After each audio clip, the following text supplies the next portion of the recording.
4 खरब रुपए की ये तिजारत होती है। और ये आपके सामने ये बछड़ा जो बैल खड़ा है ये आईफोन 14 प्रो मैक्स से ज़्यादा कीमती है आज की डेट में। बिस्मिल्लाहिर्रहमानिर्रहीम, अस्सलाम वालेकुम। मेरा नाम अदील अहमद आज़ाद है। एक नए व्लॉग में खुशामदीद। पाकिस्तान, भारत, सऊदी अरब, दुनिया भर में जहाँ जहाँ से आप हमें देखते हैं हमारा चैनल सब्सक्राइब कर रखा है। आप सबको ईद की खुशियाँ मुबारक।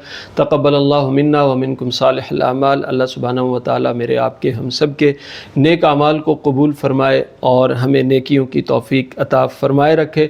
बरसग़ीर पाक व हिंद के सोशल मीडिया पर और मेन स्ट्रीम मीडिया पर एक मुद्दा उठाया जा रहा है, एक टॉपिक को उठाया जा रहा है और मुसलसल इस पर लोग बात कर रहे हैं कि कुर्बानी का जानवर ख़रीदने की बजाय, उस पर पैसे लगाने की बजाय आप किसी बेवा को सिलाई मशीन ले दें, कहीं कूलर लगवा दें, कहीं कुआँ खुदवा दें, किसी गरीब के काम आ जाएँ, किसी यतीम मिस्कीन बच्चे की फ़ीस अदा कर दें, ये ज़्यादा बेहतर है। कुर्बानी का जानवर ना ख़रीदें। रफ़ाही कामों की अपनी एक अहमियत है, उससे इनकार नहीं किया जा सकता। यतीमों का, मस्कीनों का, बेवाओं का, गरीबों का, लाचारों का, जहाँ पानी नहीं है उन लोगों का हमारी दौलतों पर, हमारे सरमाए पर हक़ है और हमें उनकी खिदमत करनी चाहिए। लेकिन कुर्बानी एक फ़रीज़ा है, अल्लाह सुब्हानहु व तआला का हुक्म है। ये दुनिया की सबसे बड़ी मुआशी मंडी है। दुनिया को तिजारत मिलती है, लोगों को रोज़गार मिलता है, लोगों को फ़वाइद हासिल होते हैं। इन 10-12 दिनों में एप्पल, सैमसंग, वीवो, हवावे इतना नहीं कमाती जितना आपका किसान कमाता है, आपका फार्मर कमाता है, आपका इंडस्ट्रियलिस्ट कमाता है, आपका आम आदमी कमाता है, आपका व्यापारी कमाता है। 4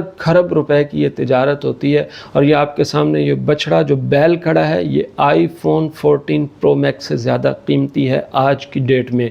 जब मैं ये बात कर रहा हूँ इसकी कीमत, इसकी इफादी हैसियत आईफोन 14 प्रो मैक्स से ज़्यादा है। ये बहुत बड़ा बिजनेस है। सिर्फ पाकिस्तान के शहर कराची में इन 10-12 दिनों के अंदर 30 अरब से 40 अरब रुपए का बिज़नेस होता है।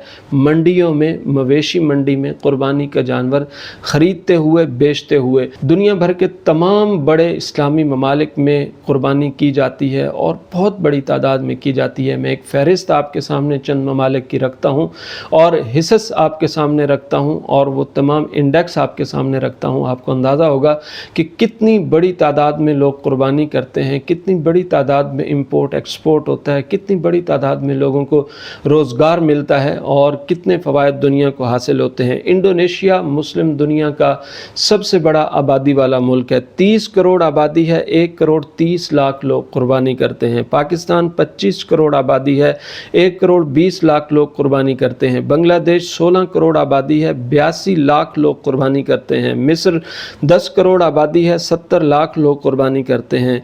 तुर्की 8 करोड़ आबादी है, 50 लाख लोग कुर्बानी करते हैं। ईरान 8 करोड़ आबादी है, 25 लाख लोग कुर्बानी करते हैं। मराकश 4 करोड़ आबादी है, 9 लाख लोग कुर्बानी करते हैं। इराक 4 करोड़ आबादी है, 5 लाख लोग कुर्बानी करते हैं। सूडान 4 करोड़ आबादी है, 3 लाख लोग कुर्बानी करते हैं। सऊदी अरब 2 करोड़ 90 लाख आबादी है, 1 करोड़ 75 लाख लोग कुर्बानी करते हैं। हज की वजह से सऊदी अरब में कुर्बानी ज़्यादा की जाती है। भारत बराह रास्त इस्लामी मुल्क नहीं है लेकिन 20 से 25 करोड़ मुसलमान हैं और 1 करोड़ से ज़्यादा की तादाद में भारत के अंदर कुर्बानी की जाती है। इसी तरह मलेशिया, तुनिस, अफ़गानिस्तान, फ़लस्तीन, लीबिया, उर्दन, शाम, Azerbaijan, Tajikistan, Kazakhstan, Turkmenistan, Qatar, Bahrain, Oman, मुत्तहिदा अरब इमारात, Djibouti, Gambia, Mauritania, Kuwait, Mozambique, तमाम इस्लामी ममालिक में लाखों करोड़ों की तादाद में कुर्बानी होती है, ख़रीदी जाती है, बेची जाती है, चमड़ा आता है,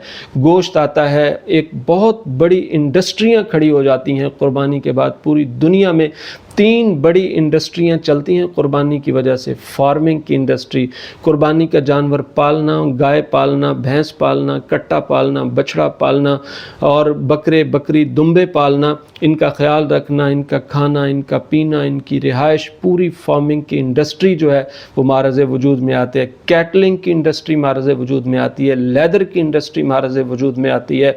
खरबों रुपए का लेदर बिकता है, दुनिया में जाता है, बैग बनते हैं, जैकेट बनती है। फिर कुर्बानी के दिनों में 10 ذی الحجہ کو، 11 ذی الحجہ کو، 12 ذی الحجہ کو قربانیوں کا ذبح ہونا، قربانیوں کا گوشت بننا، ایک بہت بڑی تعداد میں لوگوں کو روزگار میسر آنا، قصابوں کو روزگار ملنا، مزدوروں کو روزگار ملنا، غریبوں کو گوشت ملنا۔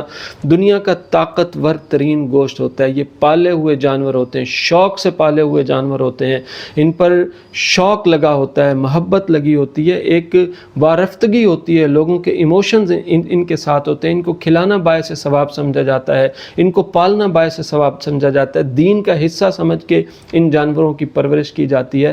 پھر جو ان کے گوشت میں لذت ہوتی ہے، جو ان کے اندر گوشت کے اندر تازگی ہوتی ہے، فرحت ہوتی ہے، اور جو جس طرح سے نشو و نما ان جانوروں کی ہوتی ہے، اس کا تصور ہی نہیں کیا جا سکتا۔ سرکولیشن آف ویلتھ کا ایسا خوبصورت چکر چلتا ہے، اس کو رحمانی چکر میں کہا کرتا ہوں، کہ ایک رحمانی چکر چلتا ہے، لوگ کما رہے ہیں، مزدور کما رہے ہیں، قصاب کما رہے ہیں، بیوپاری کما رہے ہیں، مالکان کما رہے ہیں۔ پہلے یہ کسان کرتے تھے یہ کام، اب بڑے بڑے بزنس مین اس میں آ گئے ہیں، بڑے بڑے ادارے آ گئے ہیں، بڑے بڑے لوگ آ گئے ہیں، وہ باقاعدہ اس کی فارمنگ کرتے ہیں، چھوٹے چھوٹے جانور لیتے ہیں، خریدتے ہیں، پالتے ہیں، پھر ان دنوں میں منڈیوں میں لا کر بیچتے ہیں۔ تو ہر طرف برکت ہی برکت ہوتی ہے، خریدنے میں بھی برکت، بیچنے میں بھی برکت، ذبح کرنے میں بھی برکت، گوشت بانٹنے میں بھی برکت۔ تو اس بابرکت رحمانی چکر کو لوگ کہتے ہیں، اس سرکولیشن کو کہتے ہیں کہ بند کر دو، کولر خرید لو، مشینیں لگا دو، کنویں کھدوا دو، غریبوں کی فیسیں دے دو، اور مسکینوں کی جگہ پہ پیسے دے دو، وہ بھی اپنی جگہ پہ دے دو، لیکن اتنی بڑی انڈسٹری کو بند کر دو، اتنے بڑے فائدوں کو ختم کر دو، اتنے بڑے، یعنی میں اخروی بات ابھی نہیں کر رہا کہ اس کا کتنا ثواب ہے، کتنا آخرت میں آپ کو اجر ملے گا، نبی اکرم صلی اللہ علیہ وسلم کی سنت پہ عمل ہوگا، حضرت ابراہیم علیہ السلام کی سنت پہ عمل ہوگا، قربانی ایک فریضہ ہے، یہ تمام معاملات الگ ہیں، لیکن میں آپ کو دنیا کے فائدے بتاتا ہوں۔ 4 کھرب روپے سے بڑا بزنس ہوتا ہے دنیا میں، اور جیسے میں نے آپ کو پہلے کہا کہ سیمسنگ، آئی فون، ویوو، ہواوے اتنا نہیں کماتے ان دنوں میں جتنا قربانی کے یہ جانور بیچے جاتے ہیں، خریدے جاتے ہیں، ان کا چمڑا، ان کا لیدر، ان کی تمام چیزیں۔ کسی بھی ملک کی معیشت کا انحصار وہاں جو ہے ویلتھ کی حرکت میں ہوتا ہے، دولت کی حرکت میں ہوتا ہے، انویسٹمنٹ میں ہوتا ہے۔ کسی بھی ملک کی چھوٹی سی آبادی بھی اگر انویسٹمنٹ کر رہی ہے تو وہاں کبھی بھی غربت نہیں آ سکتی۔ تو پاکستان میں کتنی بڑی تعداد میں آپ دیکھیں کہ 1 کروڑ 20 لاکھ لوگ قربانی کرتے ہیں۔ صرف کراچی کی منڈی میں 30 سے 40 ارب روپے کے جانور خریدے اور بیچے جاتے ہیں۔ پاکستان کی سب سے بڑی، بلکہ ایشیا کی سب سے بڑی منڈی اس کو کہا جاتا ہے۔ آج میرا دانشور ٹی وی پر بیٹھ کر کہتا نہیں یہ نہیں ہونا چاہیے، قربانی کے جانور ذبح نہ کریں، یہ پیسے ادھر نہ لگائیں، کوئی ضرورت نہیں ہے، ادھر ادھر لگا دیں، تو اتنا بڑا بزنس، اتنی بڑے فوائد، اتنی زیادہ، تو یہ تمام چیزیں ختم کر دو۔ تو بس جو ہے وہ آپ ہماری بات مان لو، اللہ سبحانہ و تعالیٰ کا حکم نہ مانو۔ یہ اس طرح کی جو چیزیں بتائی جا رہی ہیں یہ افسوسناک ہیں۔ قربانی کیجئے، قربانی بانٹیے، خیر بانٹیے، غریبوں کا خیال رکھیے، جو نہیں کھا سکتے ان دنوں میں گوشت، ان کو یہ گوشت پہنچائیے، یہ برکت والا گوشت، یہ صحت والا گوشت ان تک ضرور پہنچایا جائے۔